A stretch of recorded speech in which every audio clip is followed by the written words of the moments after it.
Good morning बच्चों। आज हम प्लस टू क्लास की केमिस्ट्री की यूनिट 16 कर रहे हैं, केमिस्ट्री इन एवरीडे लाइफ। तो हमारा टॉपिक था, पहली वीडियो आपने देख ली, ठीक है। सेकंड वीडियो है एंटीसेप्टिक। देखिए, एंटीसेप्टिक नाम से ही पता चल रहा है, एंटीसेप्टिक यानी कि घाव चोट लग जाए तो कहते हैं घाव हो जाए तो उसको धोने के लिए उसको कहते हैं कि उसके अंदर जो रोगाणु, जो जीवाणु, बैक्टीरिया प्रोड्यूस हो जाते हैं उनको डेथ करने के लिए, किल करने के लिए, मारने के लिए, उनको क्लीन करने के लिए जिस केमिकल सब्सटेंस का यूज किया जाता है उन्हें क्या कहते हैं, एंटीसेप्टिक कहा जाता है, ठीक है। एंटीसेप्टिक।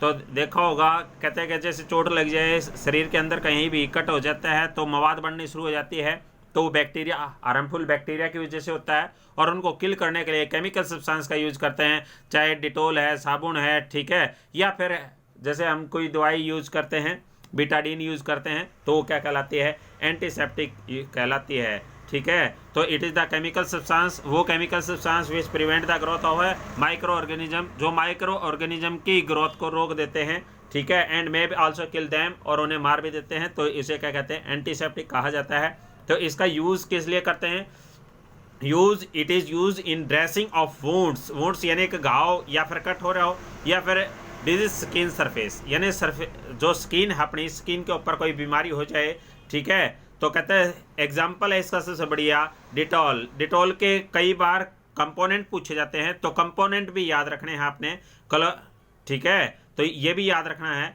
जाइलिनॉल, ठीक है, क्लोरोजाइलिनॉल या टर्फिनॉल, याद रखोगे, दो हैं इसके कंपोनेंट डिटॉल के, ठीक है। पोटाशियम परमैंगनेट भी दूसरा एग्जाम्पल है इसका।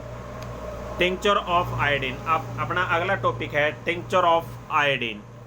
आयोडीन यानी ये बताते हैं कि आपने पढ़ा भी होगा पीछे, ठीक है, तो यानी कि जो घाव है, घाव को धोने के लिए भी इसका इस्तेमाल करते हैं, टिंक्चर ऑफ आयोडीन। तो टिंक्चर ऑफ आयोडीन होता क्या है, तो 2 से 3% solution of iodine in alcohol and water.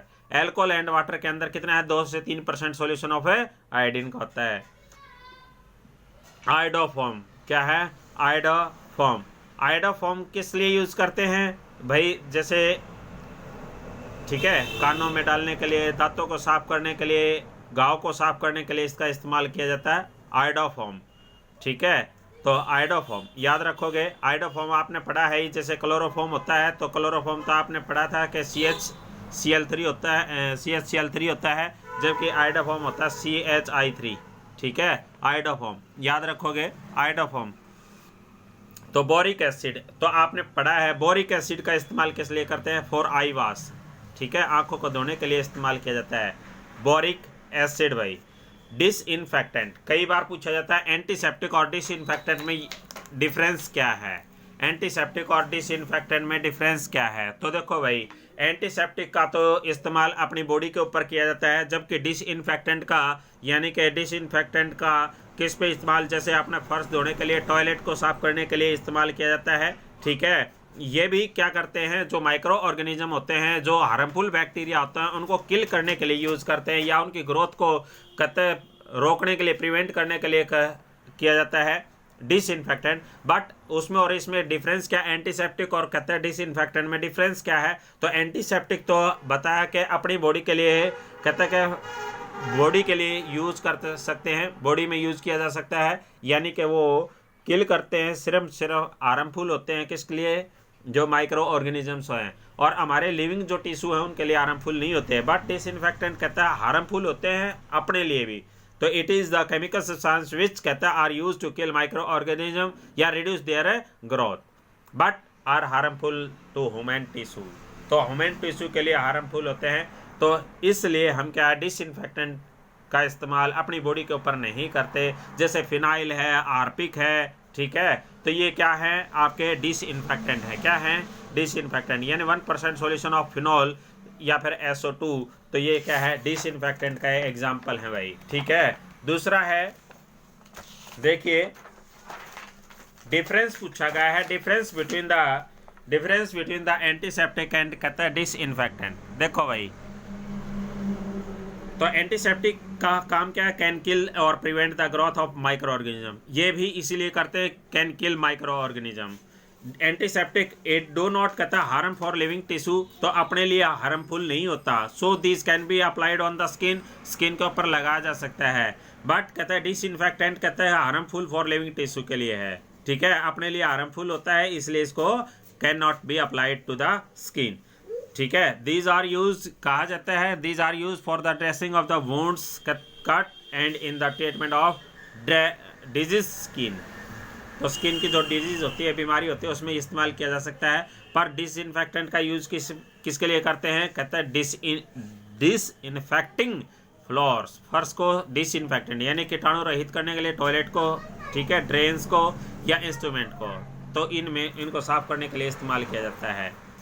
दूसरा है आगे अपना टॉपिक एंटी माइक्रोबाइल्स, एंटी माइक्रोबाइल्स, ठीक है। तो नाम से ही पता चल रहा है, तो कहते हैं कि देखो जो एंटी यानी कि एंटी मीन्स इनको रोकेगा किसको, माइक्रोब, जो माइक्रोब यानी जो सूक्ष्म जीव हैं, सूक्ष्म जीवों के द्वारा जो होने वाली बीमारियां हैं उनको कहते हैं कि रोकने के लिए हमें क्या चाहिए, एंटी माइक्रोबाइल्स चाहिए। क्या चाहिए, एंटी माइक्रोबाइल्स। तो वो chemical substance, it is the chemical substance या ड्रग कह सकते हैं, which are use to cure the disease caused by the microbes या फिर माइक्रो ऑर्गेनिज्म। जो माइक्रो ऑर्गेनिज्म के द्वारा जो बीमारियां होती हैं उनसे छुटकारा पाने के लिए हम जिस केमिकल सब्सटेंस का यूज करते हैं उन्हें एंटी माइक्रोबाइल्स कहा जाता है, ठीक है। तो एग्जाम्पल है इसके, याद रखना। तो द डिजीज कहते हैं the disease cause microbes are known as, कौन कौन सी बीमारियां जैसे पैथोजन से है, ठीक है। एग्जाम्पल है भाई एंजाइम, HCl इन स्टोमक, तो ये एंटी माइक्रोबाइल्स का काम करते हैं। देखो भाई एंटी फर्टिलिटी ड्रग्स, नाम से पता चल रहा है फर्टिलिटी यानी फर्टिलाइजेशन, यानी कि ये बताता है कि यदि बॉडी के अंदर चली जाए तो फर्टिलाइजेशन को रोक देता है। तो इस प्रकार के केमिकल सब्सटेंस को एंटी फर्टिलिटी सब्सटेंस कहा जाता है। या फिर यूँ कह सकते हैं, या फिर यूँ कहा जा सकता है जो प्रेगनेंसी को चेक करने के लिए, क्योंकि बाहर बॉडी से बाहर करते हैं ना इसको, तो ठीक है, तो कहते हैं वो केमिकल सब्सटेंस जो प्रेगनेंसी को चेक करते हैं इन वोमेन के अंदर, मैन के अंदर नहीं, वोमेन के अंदर, ठीक है। तो it is the chemical substance which are used to check pregnancy in women are called anti fertility drugs, ठीक है।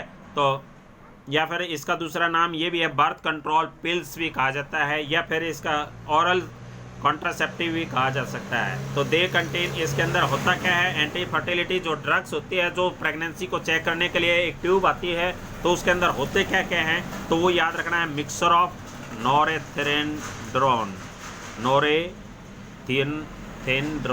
नोरेथिंड्रोन और नोरेस्ट्रोल, और क्या है, एन एस्ट्रोजन, एंट एसिड। देखिए भाई जो एसिडिटी को रिमूव करता है, एसिडिटी को रिमूव करता है, इस प्रकार के केमिकल सब्सटेंस को क्या बोलते हैं, एंट एसिड बोला जाता है, एंटा एसिड कह लो, ठीक है। सबसे बढ़िया क्या है, आपने पढ़ा है मिल्क ऑफ मैग्नीशिया, ठीक है।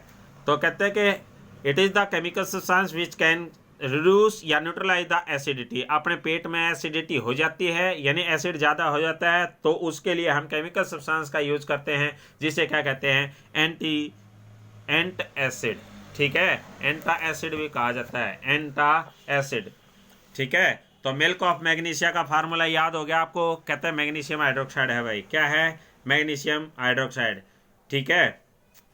देखो नाम से पता चला, एंटीबायोटिक्स क्या है, एंटीबायोटिक्स। देखो भाई जो कहते हैं कि कुछ ऐसे सब्सटेंस होते हैं, जो कहते हैं कि माइक्रो ऑर्गेनिज्म से यानी कि दूसरे जीवों से प्राप्त किए जाते हैं और दूसरों के लिए बढ़िया होते हैं। जैसे कुत्ता काट लेता है, ठीक है, तो उसके लिए भी ऐसा ही टीके का इस्तेमाल किया जाता है जो कहते हैं कि एंटीबायोटिक हो। या फिर कहते हैं कि कई बार ऐसे हैं, जैसे तुमने सुना होगा संडे का तेल, तो किसी जीव का निकालेगा और किसी अदर माइक्रो ऑर्गेनिज्म को रोकने के लिए इसका इस्तेमाल करते हैं। तो इस प्रकार कहते हैं कि जो केमिकल सब्सटेंस होते हैं उन्हें क्या कहते हैं, एंटीबायोटिक्स। तो it is the chemical substance which are produce by certain micro organism, कुछ माइक्रो ऑर्गेनिज्म के द्वारा प्रोड्यूस किए गए हैं। इस प्रकार के केमिकल सब्सटेंस का यूज करते हैं अगेंस्ट अदर माइक्रो ऑर्गेनिज्म, दूसरे माइक्रो ऑर्गेनिज्म के अगेंस्ट में, ठीक है। तो इस प्रकार के सब्सटेंस को, केमिकल सब्सटेंस को क्या कहते हैं, एंटीबायोटिक्स। फर्स्ट एंटीबायोटिक का नाम क्या है? पेनिसिलिन। पेनिसिलिन सुना होगा तुमने, चेचक के टीका है। तो डिस्कवर्ड बाय अलेक्जेंडर फ्लेमिंग के द्वारा किया गया था। It is fungus based antibiotic है and is effective against pneumonia या ब्रोंचिस्ट। ठीक है, निमोनिया या ब्रोंचिस्ट। तो आजकल पेनिसिलिन की जगह क्या है, एम्पिसिलिन या अमोक्सिसिलिन का यूज करते हैं भाई। ठीक है, तो एम्पिसिलिन या अमोक्सिसिलिन, तो ये भी क्या है, सेमी सिंथेटिक है, मॉडिफिकेशन ऑफ पेनिसिलिन।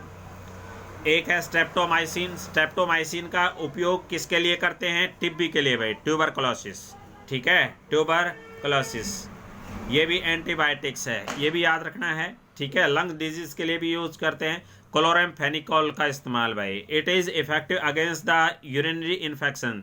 कहते हैं ना, कई बार कहते हैं पेशाब के अंदर जलन होती है, तो ये कहते हैं कि जो यूरिनरी होता है, ब्लैडर होता है, यानी यूरिनरी जहाँ इकट्ठा होता है तो वहाँ इन्फेक्शन हो जाता है, या फिर निमोनिया के लिए इस्तेमाल किया जाता है किसका, किस केमिकल सब्सटेंस का? क्लोरामफेनिकोल का।